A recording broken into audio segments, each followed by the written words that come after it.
If you have ever felt like you are carrying all the emotional weight in a relationship, or if you tend to lean a little too hard on someone else, support you are not alone.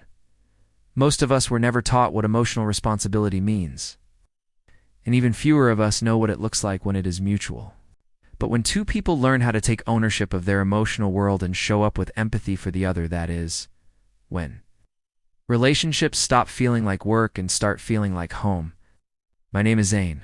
I am a relationship consultant and psychologist. And today we are going to explore a crucial topic: what mutual emotional responsibility really looks like and how it can transform your relationships.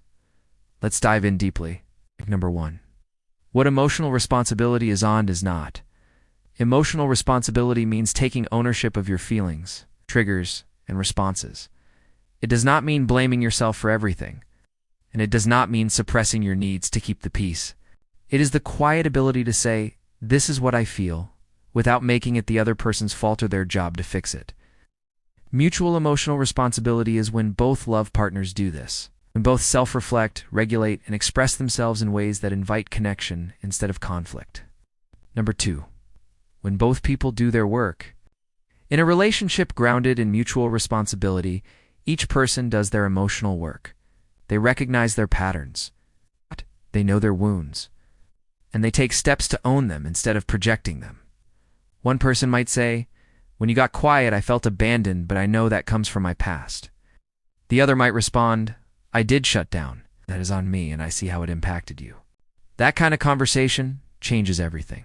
It builds emotional safety, not because there is no conflict, but because there is no blame loop. Number 3. Regulation is shared, not outsourced. When mutual emotional responsibility is present, no one is the fixer. No one is the emotional parent. Each person manages their own nervous system. That does not mean they never lean on each other. It means they do not collapse into each other. It means they ask for support, not rescue. Instead of criticizing, withdrawing, or making demands, they can say, "I'm feeling overwhelmed. Can we sit together for a bit?" That's the power of emotional awareness. It invites connection, not distance. In that space, comfort becomes a choice, not a responsibility forced by fear. Number 4. Boundaries become agreements, not ultimatums. Mutual responsibility also changes how boundaries function. They are no longer weapons used in power struggles. They are agreements rooted in mutual care. One partner says, "I need space when I am upset, but I promise to come back and talk when I can." The other love partner responds, "That makes sense. Let me know when you're ready."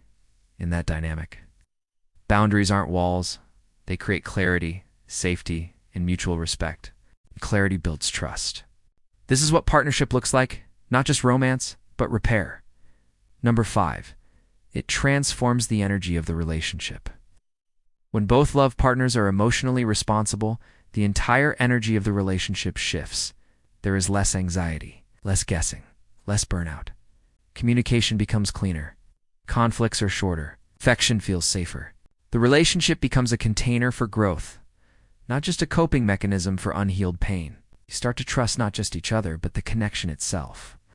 Mutual emotional responsibility is not a magic fix, but it is a powerful foundation. It asks you to be honest, gentle, and brave. And it creates a love where both people can thrive, not because they are perfect, but because they are present. If this landed with you, subscribe to my channel STR TV for more grounded, real talk about building emotionally healthy relationships. Next time, we will explore how to express emotional needs without guilt and why that shift can change the way you love.